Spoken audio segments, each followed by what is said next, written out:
Hey everyone, welcome back to our channel. If you're new here, please subscribe. I'd really love that. If you're returning, how you doing? Um, I have some amazing news. Oh my god. I can't even, I'm literally at a loss for words right now.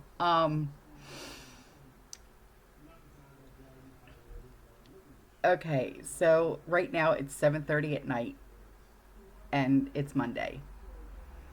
And I'm doing my filming right now um, because I just I had to just get this off my chest because otherwise I'm gonna go and pop. um, First, let me introduce myself. Hello, my name is Autumn. Here we talk about current events, um, with stuff that happens here, in the States, and stuff that happens abroad in other countries. I do have a Patreon channel. The link is in the description box below. And over there, we talk about stuff that we can't talk about here, okay, due to YouTube's terms and policies. When you first sign up, you do get a free trial for a week, okay? So, guess what? I got an email from YouTube after 2 years. I got my original channel back. Autumn's Backyard Garden is back. It's back. It's back, y'all. It's back.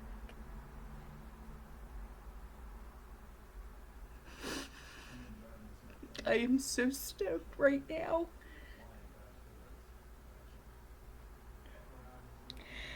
Because I had that channel for 4 years, dude. Okay? And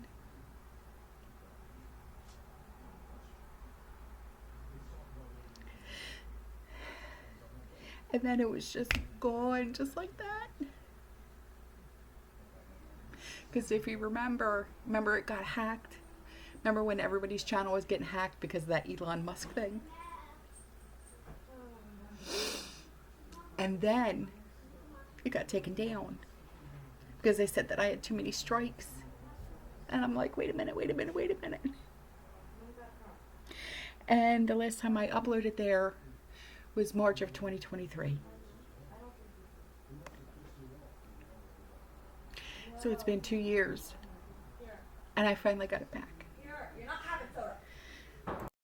So I just wanted to spread the good news. So if you're not subscribed over there, please go subscribe over there because I'm going to be uploading over there and over here and on my Patreon channel. God is good, y'all. God is good. And also, here's more good news.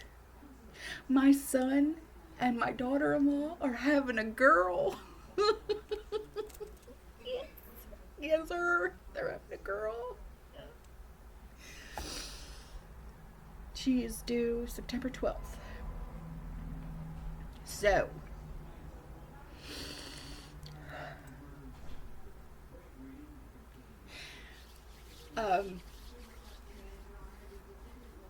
what we're going to be talking about, I'm sorry. I had to, okay? I had to share my good news with you guys, okay? So what we're going to be talking about is El Salvador's president, okay? He issued a challenge to our president. And, oh, Stormy. He's always got something to say, that damn cat.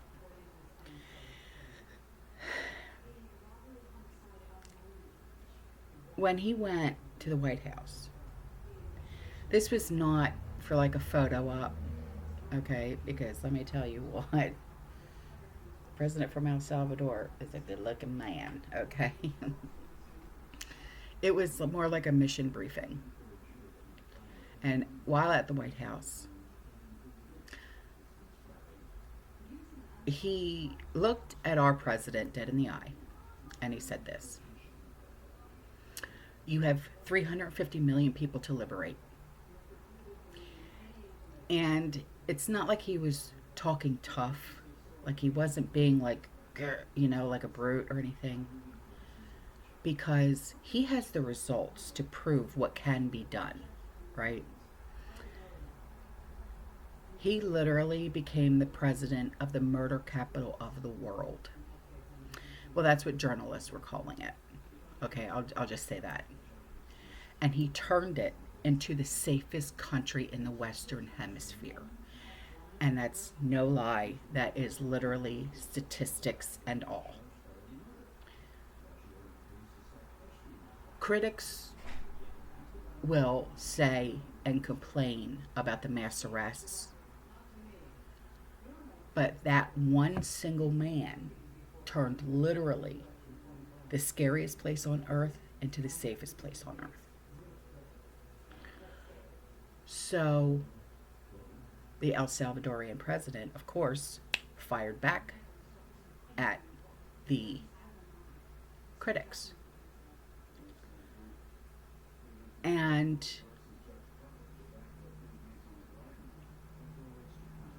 he said to the president, he said, to liberate 350 million people, you have to imprison some. And he's right. You have to take the bad elements out. He's absolutely correct. Like the gang members and, like, oh, you know what I mean. He said that's the way it works. He said you can't just free the criminals and think that the crime is going to go down magically. You can't just wave a wand, right? A magic wand, right? You have to imprison them so you can liberate 350 million Americans asking for the end of crime and the end of terrorism. It's no fluff, no fantasy, just fact, right?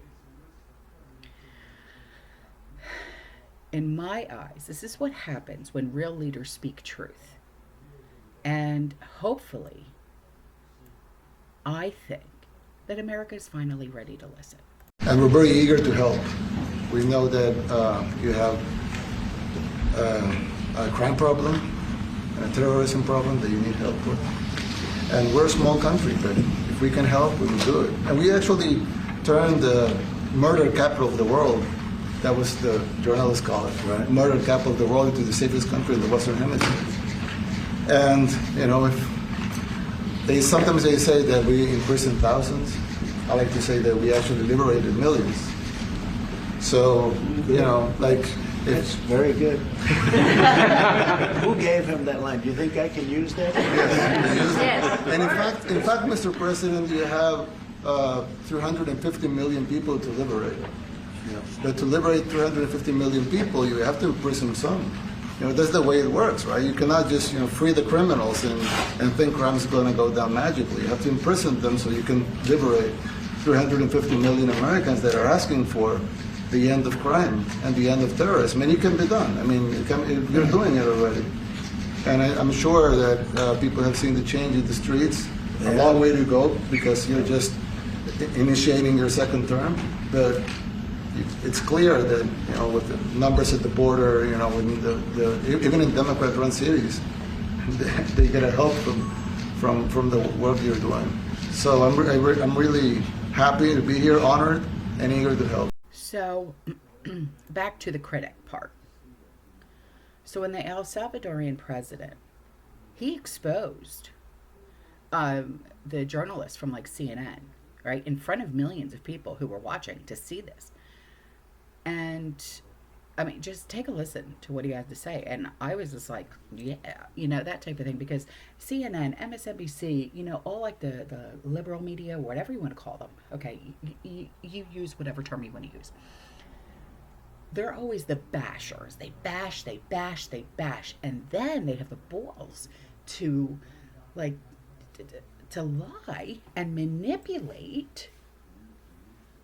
And then if you go and you try to say, well, that's not true, this is the facts, then they have the balls to argue with you and then put you down for proving them wrong.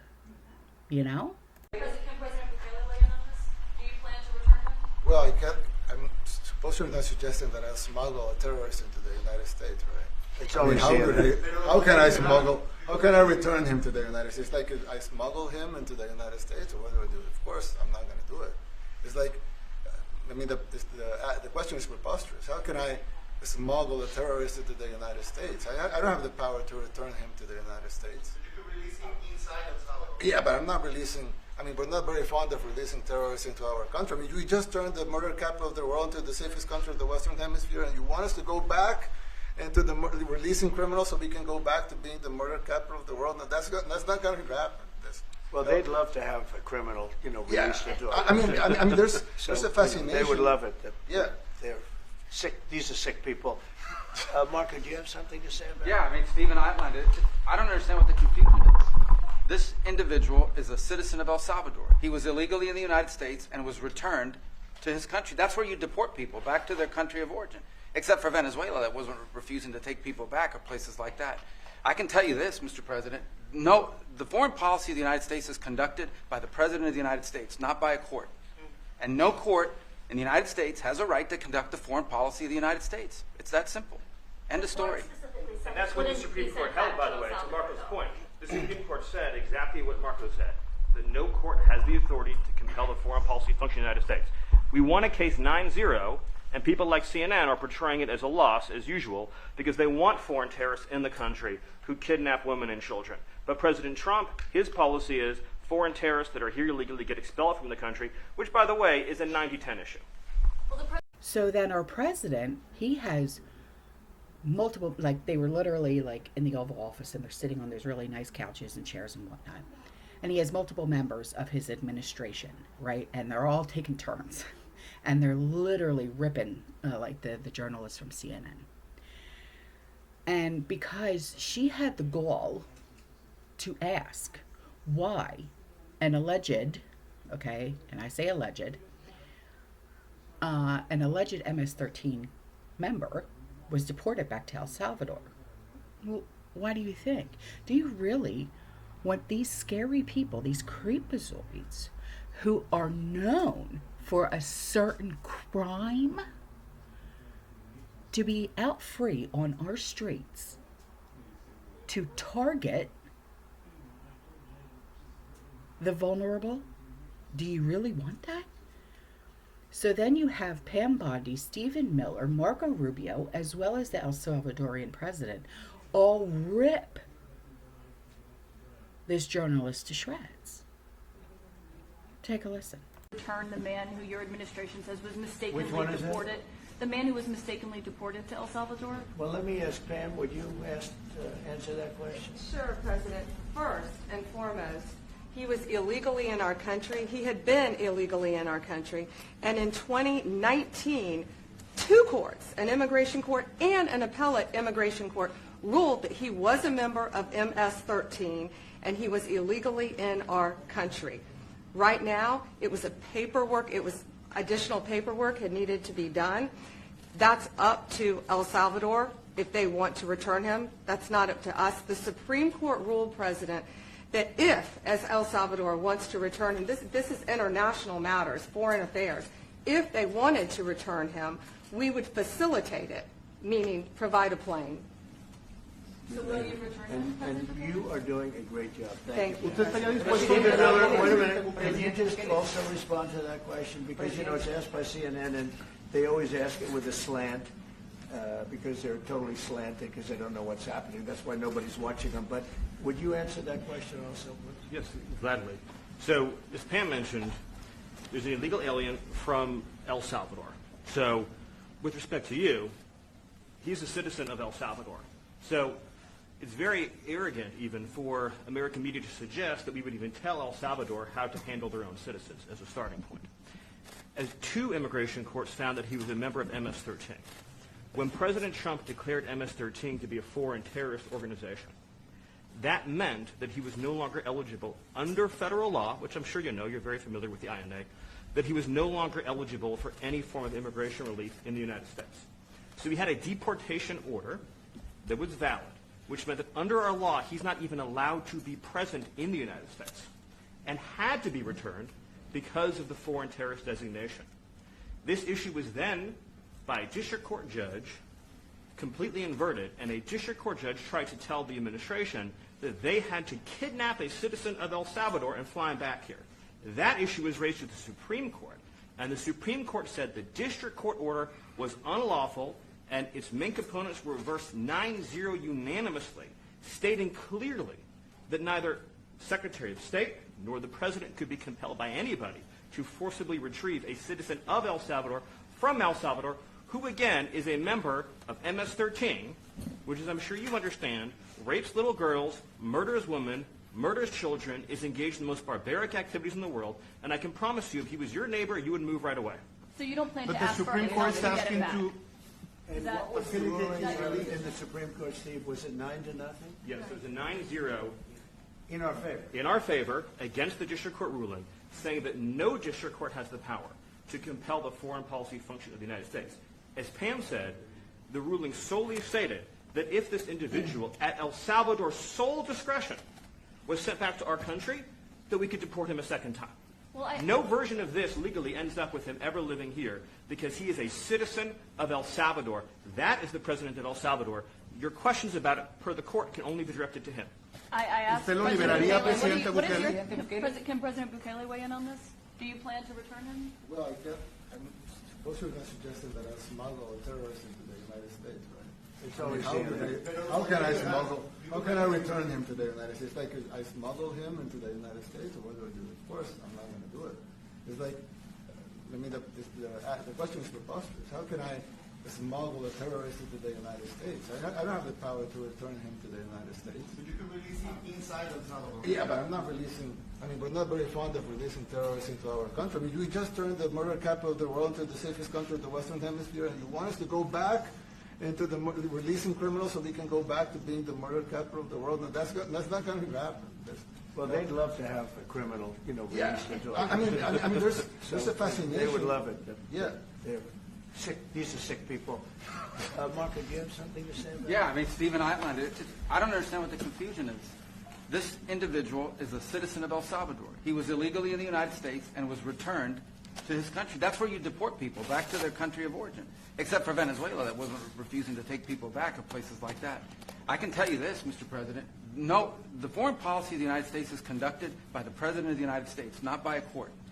And no court in the United States has a right to conduct the foreign policy of the United States. It's that simple. End of story. So then our president, God love him, he decides to drop a bombshell on border betrayal, telling the El Salvadorian president, I think you say his last name is Bukele, right? That 21 million of them stormed in, including killers, convicts, gang members. And our president, he doesn't sugarcoat anything, right? And it's almost like, well, why would you want to sugarcoat? You can't beat around the bush. You really can't. Because if you do, the American people are not only going to get upset, but then the left-wing media, or MSM, or however you want to describe them as, they're going to take those words, they're going to twist them, and they're going to say, well, he really meant this and not this. Or, you know what I'm saying? So it's like the meeting, if you will, was like a high-stakes sit-down. And it was like a full-on, full-scale exposure of what really went down with the invasion. It was how it was unleashed by the other side, the left side, with the open border. I mean, just chaos and mayhem all the way around. Yeah. Well, we had a terrible thing happen. We had an administration that allowed people to come in freely into our country from not only South America, but from all over the world, many from the Congo in Africa, Asia, all over the world, Europe, rough parts of Europe. And they came from prisons, and they came from mental institutions, and they came from gangs, and the gangs of Venezuela and other places. And hundreds of thousands and even millions of them came. 21 million people altogether, but many of the people that came, just a tremendous percentage of them were criminals, in some cases violent criminals. We had 11,088 known murderers. Half of them murdered more than one person. This was allowed by a man who, what he did to our country is just unbelievable. So we're straightening it out. We're getting him out. But what they did and what that party did to our country, open borders, anybody could come in. As soon as I heard that, I said, every prison's going to be emptied out into our country. That's what happened. So, what do you guys think? I mean, did you guys watch this? I thought it was just raw. I thought it was beautiful. And I think they put a lot of things on the table. And I think there's a lot more to discuss. And I feel that the El Salvadorian president is correct. You can't let these gang members or the cartels or any of like these high stakes, if that's even the correct term, right, run amok. Or even like the big time like dealers, if you will, you know, because like down here in Florida, we have laws that say someone you know or love, care for, perishes from an OD. Okay? And the sheriff's office finds out where your loved one got the substance from. That person that gave your loved one that substance will now go down for murder. Yes. And in my honest opinion, I think that is dead on balls accurate. I think that's the way it should be. Everywhere. Not just here in Florida. So, because I know way too many people who have lost loved ones due to that problem, due to a substance problem. Yeah. And yes, I do believe that they should be charged. The person who deals out with the substance. Yeah. So, anyway, all right, guys, I'm out of here. I will see you in the next one on the original channel. I'm so flip-flop and excited, y'all. Oh, I love it. I will see you in the next one, okay? You stay safe, you stay positive, you keep prepping. And as always, fearless.